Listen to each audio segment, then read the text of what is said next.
कभी कभी दिल कुछ और ही चाहता है। मोहब्बत में मंजिलें बहुत सुनहरी लगती हैं,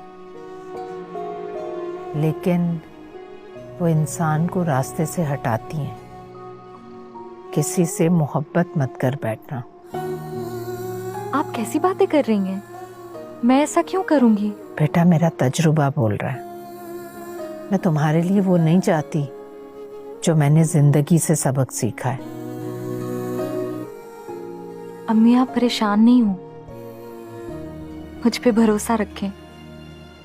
मैं कभी कुछ ऐसा नहीं करूंगी।